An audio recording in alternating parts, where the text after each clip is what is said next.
Hello and नमस्कार। हमारे YouTube channel में आपका फिर से स्वागत है।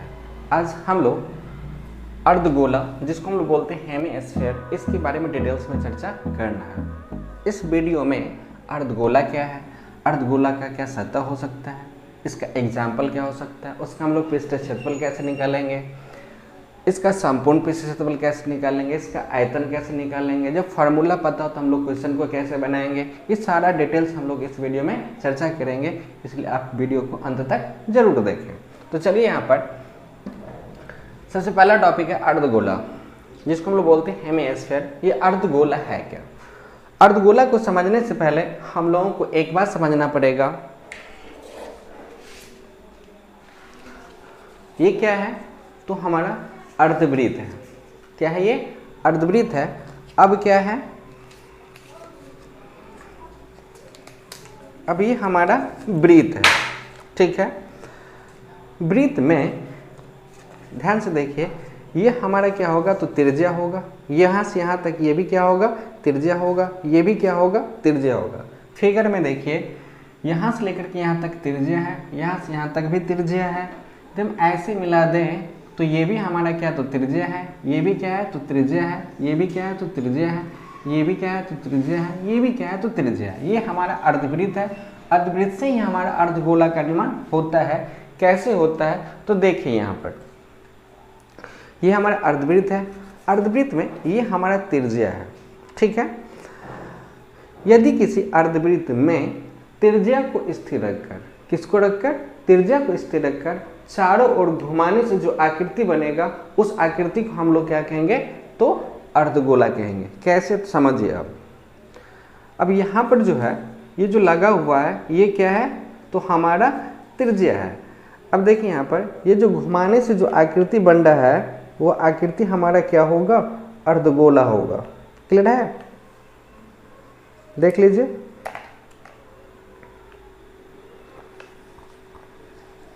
ये हमारा क्या है? अर्धगोला है, ठीक है। तो यहाँ पर अर्धगोला का परिभाषा कहता है, यदि किसी अर्धवृत्त में त्रिज्या को स्थिर रखकर, यदि किसी अर्धवृत्त में त्रिज्या को स्थिर रखकर चारों ओर घुमाने से जो आकृति बनता है, उससे हम लोग क्या कहेंगे? अर्धगोला कहेंगे। अर्धगोला समझ में आया? फिर से बोले? चलिए, अब देखिए अर्धगोला में अब आप क्या करेंगे? ये भी तो त्रिज्या है, ये भी तो त्रिज्या है, ये भी तो त्रिज्या है, ये भी तो त्रिज्या है, ये भी तो त्रिज्या है, ये भी त्रिज्या है, ये भी त्रिज्या, बहुत सारा त्रिज्या है। तो आप क्या करेंगे? इस त्रिज्या को स्थिर करके मत घुमाना, नहीं तो आपका क्या बनेगा? फिर अर्धगोला का निर्माण नहीं होगा। ये त्रिज्या को स्थिर करके हम लोग क्या करते हैं? घुमाते हैं, तो क्या बनता है? अर्धगोला का निर्माण होता है। कोई दिक्कत नहीं। अर्धगोला में दो फलक होता है। अर्धगोला में क्या होता है? दो फलक होता है। अब आप इसको देखिए, ये क्या है? तो कटोरा है, ठीक है। कटोरा हमारा क्या है? तो अर्धगोला का एक रूप है। अंदर से खाली है, ठीक है। यहाँ पे थोड़ा प्लेन है ये पूरा, और ये चपटा होना चाहिए था। समझिए आप, ये जो अर्धगोला है, अर्धगोला में दो फलक होता है। फलक का मतलब होता है सतह। कितना सतह? दो सतह। कैसे? तो पहला ये जो होता है वक्रीय सतह, वक्रीय सतह को हम लोग चपटी सतह भी बोलते हैं। ये हमारा चपटी सतह है। और ये हमारा क्या है? तो समतल सतह है। इस अर्धगोला में ये जो वाला भाग है, ये भाग हमारा क्या है? तो वक्रीय सतह या चपटी सतह है। और ये जो ऊपर वाला भाग है, ऊपर वाला भाग हमारा क्या है? तो समतल सतह है। ये बात समझ में आया? अब देखिए इसका एग्जाम्पल क्या हो सकता है? तो कटोरा, ये कटोरा हमारा क्या है? तो अर्धगोला का एग्जाम्पल है। कटा हुआ क्रिकेट बॉल, जब हमारा क्रिकेट खेलते वक्त बॉल फट जाता है, इस प्रकार का एक आकृति बनता है, उस आकृति को हम लोग क्या कहते हैं? तो अर्धगोला कहते हैं। बहुत सारा इसका एग्जाम्पल हो सकता है। अब देखिए अर्धगोला दो टाइप का, ठीक है। एक होता है खोखला अर्धगोला, जैसे यहाँ पर अंदर यदि खाली जगह हो जाए तो उस खाली जगह वाले को हम लोग क्या करते हैं? खोखला अर्धगोला बोलते हैं। और ऊपर से यदि क्या हो, ये पूरा भरा हुआ हो, पूरा भरा हुआ हो, तो वो हमारा क्या होगा? अर्धगोला होगा। और यहाँ पर यदि खाली हो जाए तो हम उसको क्या कहेंगे? खोखला अर्धगोला। कोई दिक्कत नहीं, इतना बात आपको समझ में आ गया। अभी हम लोग देखें कि अर्धगोला किसको बोलते हैं। अर्धगोला का क्या सतह हो सकता है, इसका एग्जाम्पल क्या हो सकता है, इसका फिगर कैसे बनेगा। इतना बात आपको क्लियर है, लिख लीजिए इसको, हम लोग फिर आगे चर्चा करते हैं। अर्धगोला से संबंधित कुछ फार्मूला हम लोगों को पढ़ना है। जैसे पहला है कि ठोस अर्धगोला का वक्र पृष्ठ क्षेत्रफल यदि आपसे पूछा जाए, उसका फार्मूला A बराबर 2πr²। ठीक है, क्योंकि हम लोग पढ़े हैं कि गोला का पृष्ठ क्षेत्रफल, जब हम लोग फार्मूला पढ़े थे 4πr², अर्धगोला का मतलब गोला का आधा भाग का है, तो 4πr² में यदि हम 2 से भाग दे दें तो 2 से 2 दूनी 4, 2πr² होगा। अब देखिए अर्धगोला का वक्र पृष्ठ क्षेत्रफल और संपूर्ण पृष्ठ क्षेत्रफल का मतलब क्या होता है। तो वक्र पृष्ठ क्षेत्रफल का मतलब होता है, जैसे यहाँ पर गोला है, यदि हम गोला को क्या करें, बीच से काट दें तो नीचे वाला भाग आपको ऐसे दिखेगा और ऊपर वाला भाग ऐसे दिखेगा। ये जो है अभी हमारा क्या है, तो गोला है, और ये क्या है, हमारा दोनों अर्धगोला है। अब देखिए वक्र पृष्ठ क्षेत्रफल का मतलब क्या है कि सिर्फ बाहरी भाग, यदि कोई गोला है, ऐसे समझिए ये हमारा क्या है, तो अर्धगोला है। वक्र पृष्ठ क्षेत्रफल के तो सिर्फ ये वाला भाग, ठीक है, सिर्फ ये वाला भाग, क्लियर है। अब है यदि आपसे कहा जाए संपूर्ण पृष्ठ क्षेत्रफल, तो ये वाला भाग प्लस ये ऊपर का भाग जो वृत्ताकार है, ये वाला भाग, दोनों भाग मिला करके हमारा क्या होगा, संपूर्ण पृष्ठ क्षेत्रफल होगा। जब वक्र पृष्ठ क्षेत्रफल का चर्चा करें तो सिर्फ ये वाला भाग हमारा क्या होगा, वक्र पृष्ठ क्षेत्रफल होगा। संपूर्ण पृष्ठ क्षेत्रफल ये और प्लस ये दोनों हमारा क्या कहलाएगा, जोड़ करके संपूर्ण पृष्ठ क्षेत्रफल कहलाएगा। तो यहाँ पर है कि ठोस अर्धगोला का वक्र पृष्ठ क्षेत्रफल यदि आपसे पूछा जाए तो A बराबर क्या फॉर्मूला होगा, 2πr²। जब ठोस अर्धगोला का संपूर्ण पृष्ठ क्षेत्रफल यदि आपसे पूछा जाए तो S बराबर 2πr² प्लस πr²। क्यों, क्योंकि इस वक्र पृष्ठ क्षेत्रफल, इसका तो क्षेत्रफल क्या होगा, 2πr² प्लस ये वाला भाग कैसा है, तो वृत्ताकार है, तो वृत्ताकार है तो πr² होगा, तो 2πr² प्लस πr² क्या होगा, 3πr²। आपको समझ में आया। वक्र पृष्ठ क्षेत्रफल का मतलब क्या है, संपूर्ण पृष्ठ क्षेत्रफल का मतलब क्या है, वक्र पृष्ठ क्षेत्रफल का फॉर्मूला होगा 2πr² और संपूर्ण पृष्ठ क्षेत्रफल का फॉर्मूला होगा 3πr²। इस हम लोग एक एग्जांपल देखें। मान लेते हैं कि किसी अर्धगोला का त्रिज्या r आपको दे दे कितना, चलिए हम लोग ले लेते 3 सेंटीमीटर। आपसे कहा जाए कि वक्र पृष्ठ क्षेत्रफल मतलब A क्या होगा और संपूर्ण पृष्ठ क्षेत्रफल क्या होगा, ये दोनों आप निकालिए। तो वक्र पृष्ठ क्षेत्रफल निकालने के लिए फार्मूला क्या है, तो 2πr²। तो यहाँ पर A बराबर 2, पाई का मान कितना, 22/7 इंटू त्रिज्या कितना होगा, 3 का स्क्वायर। यहाँ पर A बराबर 22 दूना 44/7 इंटू 3 का स्क्वायर 9 हो जाएगा। A बराबर 9 चौका 36, 6 3, 9 चौका 36 और 3 39/7 सेंटीमीटर स्क्वायर। ये हमारा क्या होगा, वक्र पृष्ठ क्षेत्रफल होगा। किसका, जब त्रिज्या दिया रहे 3 सेंटीमीटर। अब है संपूर्ण पृष्ठ क्षेत्रफल मतलब S पूछा जाए, S का फॉर्मूला है 3πr²। तो S बराबर 3, पाई का मान 22/7 होता है और R का मान यहाँ पर 3 सेंटीमीटर है, तो यहाँ पर 3 का स्क्वायर कर लें। S बराबर 22×3 = 66 इंटू 3 का स्क्वायर 9 हो जाएगा बट्टा 7, या S बराबर 9 × 6 = 54, 4 होगा 5, 9 × 6 = 54 और 5 × 59 इतना बट्टा 7 सेंटीमीटर स्क्वायर होगा।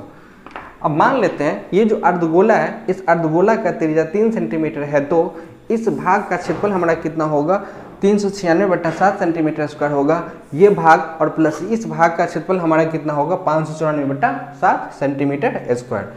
तो अभी आप वक्र पृष्ठ क्षेत्रफल और संपूर्ण पृष्ठ क्षेत्रफल का फॉर्मूला क्या हो सकता है, इस पर हम लोग क्वेश्चन को कैसे बनाएंगे, ये बात समझ में आ गया आपको, इसको आप लिख लीजिए। अब देखिए तीसरा फॉर्मूला है अर्धगोला का आयतन। ये अर्धगोला का आयतन क्या है, आयतन को समझिए। जैसे हमारा अर्धगोला है, इस अर्धगोला में जितना जगह है ना, जितना अंदर जगह है, वह जगह हमारा क्या कहलाएगा, आयतन कहलाएगा।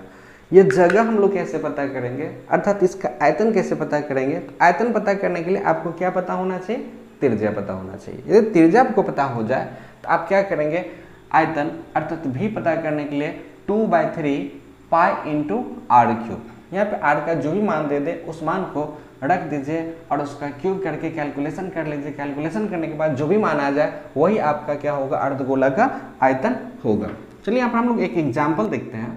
यदि किसी अर्धगोला का त्रिज्या 7 सेंटीमीटर हो तो अर्धगोला का आयतन याद करें क्या होगा। तो यहाँ पर त्रिज्या मतलब r का जो मान है वो कितना दे रखा है, 7 सेंटीमीटर है। चूंकि हमसे पूछा क्या जा रहा है, v निकालिए, तो v बराबर 2/3 पाई r क्यूब होगा। v बराबर 2/3 पाई का मान 22/7 इंटू त्रिज्या यहाँ पे 7 है, 7 का क्यूब लिख दें। यहाँ पर v बराबर 2/3 गुना 22/7 गुना यहाँ पे 7 का पावर 3 का मतलब 3 बार ना, हाँ 3 बार होगा। क्या यहाँ पर 7 से 7 कटेगा, ठीक। अब देखिए v बराबर 22 दूना 44 गुना 7 गुना 7 49 हो जाएगा, बट्टा यहाँ पर बचा क्या है, तो 3 बचा है। v बराबर यहाँ पर 49 को 44 से गुना कर लीजिए, बट्टा 3 कर लीजिए। करने के बाद जो भी मान आ जाए गुना भाग आपके लिए छोड़ देते हैं, वही हमारा सेंटीमीटर क्यूब होगा उस अर्धगोला का आयतन। कोई दिक्कत नहीं। अर्धगोला का मतलब अर्धगोला का आयतन का मतलब है कि जितना इसमें जगह है वो हमारा क्या होगा, अर्धगोला का आयतन होगा, जिसको हम लोग भी सूचित करेंगे। v बराबर 2/3 पाई r क्यूब होगा। ये हम इस फार्मूला के आधार पर यदि आपको त्रिज्या दिया रहे तो अर्धगोला का आयतन आप पता कर सकते हैं। कोई दिक्कत नहीं, इतना आप लिखिए। तो पहले अब देखिए हम लोगों को चर्चा करना है अर्धगोलीय सेल की मोटाई t और बाहरी त्रिज्या r हो तो इसका मतलब क्या है, समझिए। सेल, ये कटोरा को हम सेल मान लें, जो आपको दिख रहा होगा ये आकृति यहाँ पर। केंद्र से जो बाहरी त्रिज्या होगा उस बाहरी त्रिज्या को हम लोग कैपिटल R मान लें। केंद्र से जो भीतर वाली त्रिज्या हो उसको हम लोग स्मॉल r मान लें। और जो सेल जो होगा उसकी जो मोटाई होगा उस मोटाई को हम लोग क्या मान लें, t मान लें। तो उस कंडीशन में पहला फार्मूला हमारा बन जाता है, जब आपको सेल की मोटाई t यदि पता करना हो तो बाहरी त्रिज्या में से भीतरी त्रिज्या को घटा लें, मतलब कैपिटल R में से स्मॉल r को घटा लें, वो हमारा क्या बन जाएगा, तो उस सेल की मोटाई पता हो जाएगा। अब देखिए यहाँ पर दूसरा फार्मूला है, यदि आप उस सेल की पूर्ण पृष्ठीय क्षेत्रफल पता करना हो, पूर्ण पृष्ठीय क्षेत्रफल पता करना हो तो पूर्ण पृष्ठीय क्षेत्रफल का मतलब समझिए, खाली है नीचे से प्लस ये जो अंदर वाला भाग है उसका पृष्ठीय क्षेत्रफल, अंदर से पृष्ठीय क्षेत्रफल प्लस बाहर से पृष्ठीय क्षेत्रफल जो भी होगा वो हमारा क्या बन जाएगा, तो पूर्ण पृष्ठीय क्षेत्रफल होगा। अब देखिए ये हमारा क्या होगा, तो 3 पाई r square plus pi r square, यदि हम दोनों से पाई यदि कॉमन ले लें तो यहाँ पे हो जाएगा 3r square plus r square. अब है यदि इसका आयतन पता करना हो, किसका आयतन, तो सेल का आयतन पता करना हो, तो सेल का आयतन पता करने के लिए यहाँ पर एक चीज समझिए, ये जो सेल इतना मोटा है, ये मोटा है, यदि हमसे पूछा जाए कि इसका आयतन निकालिए तो इसका आयतन का मतलब क्या, कितना ये प्लास्टिक से बना हुआ है उसका हमको आयतन चाहिए। तो आयतन पता करने के लिए इसका फॉर्मूला होता है 2/3 pi into capital R cube minus small r cube. अब देखिए यहाँ पर कुछ एग्जाम्पल है, जैसे आपको क्वेश्चन दे दे यदि किसी सेल का बाहरी त्रिज्या 4 सेंटीमीटर और भीतरी त्रिज्या 3 सेंटीमीटर हो, उस सेल की मोटाई पता करें, संपूर्ण पृष्ठीय क्षेत्रफल पता करें और उसका आयतन क्या होगा, आयतन को निकालिए। तो देखिए यहाँ पर पहला हमसे क्या पूछा जा रहा है कि t निकालिए, तो t का क्या formula, capital R minus small r। अब देखिए यहाँ पर t बराबर कैपिटल R का मान कितना, तो 4 है, माइनस स्मॉल r का मान 3 है, तो 4 में 3 घटाएंगे तो 1 सेंटीमीटर। ये हमारा क्या होगा, सेल की मोटाई पता हो गया जो हमसे पूछा जा रहा था। अब दूसरा क्वेश्चन है कि किसका मान निकालिए, s का मान निकालिए। s का आप तो ये फार्मूला लगा दीजिए या ये फार्मूला लगा दीजिए। चलिए हम लोग ये लगाते हैं, पाई इंटू यहाँ पर 3 कैपिटल R स्क्वायर प्लस होगा स्मॉल r स्क्वायर, या s बराबर पाई 3। अब बताइए कैपिटल R का मान कितना है, तो 4 है, तो 4 का स्क्वायर प्लस यहाँ पर स्मॉल r का मान 3 है, यहाँ पर 3 का स्क्वायर लिख लें। यहाँ पर s बराबर पाई क्या 4 का स्क्वायर 16, 16 तिया 48 होगा, प्लस 3 का स्क्वायर 9 हो जाएगा। यहाँ पर s बराबर पाई, 9 और 8 17, 57 हो जाएगा। यहाँ पर s बराबर हम इसको लिख सकते हैं कि 57 पाई सेंटीमीटर स्क्वायर, यही हमारा क्या हो जाएगा, उस सेल का संपूर्ण पृष्ठीय क्षेत्रफल हो जाएगा। इसके बाद फिर हमसे पूछा जा रहा है कि क्या पता कीजिए, आयतन पता कीजिए। तो आयतन पता करने के लिए चूंकि हम लोग पढ़े हैं कि v का फार्मूला होता है 2/3 pi into capital R cube minus small r cube. तो v बराबर 2/3 पाई, कैपिटल R का मान कितना है, तो 4 है, तो क्या हम इसको लिख सकते हैं 4 का पावर 3, हाँ लिख सकते हैं, माइनस स्मॉल r का मान कितना है, तो 3 है, तो 3 का क्यूब लिख सकते हैं। अब देखिए यहाँ पर क्या v बराबर 2/3 पाई को हम लोग ऐसे रहने दें, 4 का पावर 3, 4 चौका 16 चौका 64 हो जाएगा, माइनस 3 3 9 27 हो जाएगा। अब यहाँ पर v बराबर 2/3 पाई, 64 में से 27 घटा ले, यहाँ पे हो जाएगा 7, यहाँ पे बचा 5 में से 2 जाएगा तो 3, सही है, 7 7 14, तो हाँ सही है। v बराबर 7 दूना 14, 3 दूना 6 1 7 74/3 पाई सेंटीमीटर क्यूब, ये हमारा हो जाएगा उस सेल का आयतन। कोई दिक्कत नहीं। अभी आप लोग देखें कि जब आपको किसी अर्धगोलीय सेल की मोटाई दे दे t, बाहरी त्रिज्या कैपिटल R दे दे और भीतरी त्रिज्या स्मॉल r दे दे, तो उस कंडीशन में आप सेल की मोटाई t का फार्मूला बन गया r minus capital R minus small r, और पूर्ण पृष्ठीय क्षेत्रफल का फार्मूला बन गया s बराबर 3 पाई r square plus pi r square, या s बराबर pi into 3r square plus r square. तो आपको आयतन पता करना हो, तो आयतन पता करने के लिए 2/3 pi into capital R Q minus small r Q का यूज करके आप आयतन पता कर सकते हो। यहाँ पर एग्जाम्पल आपको समझ में आ गया। जब आपको बाहरी त्रिज्या और भीतरी त्रिज्या दे दे तो आप यहाँ पर सेल की मोटाई, संपूर्ण पृष्ठीय क्षेत्रफल और आयतन कैसे निकालेंगे, सारा चीज़ आपके दिमाग में सेट हो गया, आप इसको लिख लीजिए। अब देखिए कुछ ठोस आकृतियों के संयोजन एवं रूपांतरण, ये फिगर सब आपको जब आप चैप्टर बनाएंगे तो बहुत हेल्प करेगा।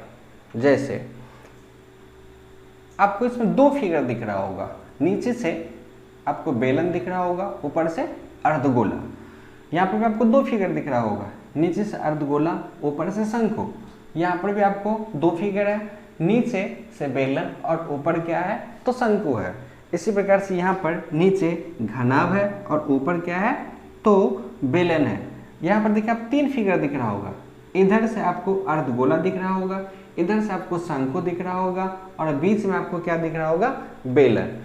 तो यहाँ पर क्वेश्चन में आपको पूछा जाएगा कि बेलन के ऊपर अर्धगोला है तो उसका आयतन ज्ञात करें। तब उसका आयतन कैसे ज्ञात करेंगे, तो हम लोग सबसे पहले बेलन का आयतन ज्ञात कर लेंगे, उसके बाद फिर अर्धगोला का आयतन निकाल करके दोनों को जोड़ देंगे। इस आकृति का क्या होगा, तो क्षेत्रफल निकल जाएगा। कभी आयतन पूछेगा तो हम नीचे वाले का और ऊपर वाले का हम लोग आयतन निकाल करके दोनों को आपस में जोड़ देंगे। जैसे यहाँ इस आकृति का आपसे बोला जाए कि पृष्ठीय क्षेत्रफल और आयतन ज्ञात करें, तो पृष्ठीय क्षेत्रफल निकालने के लिए हम नीचे वाले आकृति का मतलब अर्धगोला का पृष्ठीय क्षेत्रफल, फिर ऊपर से शंकु का पृष्ठीय क्षेत्रफल निकाल करके दोनों को आपस में जोड़ देंगे। इस आकृति का क्या होगा, पृष्ठीय क्षेत्रफल निकल जाएगा। यदि आयतन पूछा जाए तो नीचे वाले आकृति के आयतन, ऊपर वाले आकृति के आयतन को हम लोग क्या करेंगे, आपस में जोड़ देंगे, तो हमारा क्या होगा, उस आकृति का आयतन निकल जाएगा। इसी प्रकार से इसको भी, इसी प्रकार से इसको भी। अब यहाँ पर देख लीजिए, यहाँ पर 3 फिगर है। इस 3 फिगर में यदि आपसे पूछा जाए कि इसका पृष्ठीय क्षेत्रफल ज्ञात करें, तो आप इधर से अर्धगोला का पृष्ठीय क्षेत्रफल निकाल लीजिए, इधर से शंकु का पृष्ठीय क्षेत्रफल निकाल लीजिए, और बीच में जो आपको बेलन दिख रहा है उसका पृष्ठीय क्षेत्रफल निकाल लीजिए और सबको आपस में जोड़ दीजिए। तो हमारा क्या होगा, इस आकृति का पृष्ठीय क्षेत्रफल निकल जाएगा।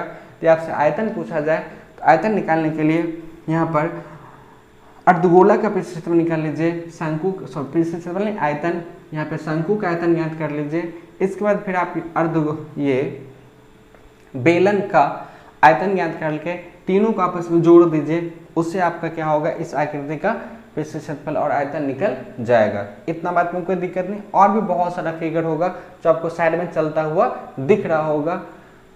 अब जो है इस प्रकार से हम लोगों का जो मेंस्ट्रुएशन का जो सेकेंड चैप्टर है उसके लिए जितना थ्योरी चाहिए वो थ्योरी पूरा का पूरा खत्म हो गया।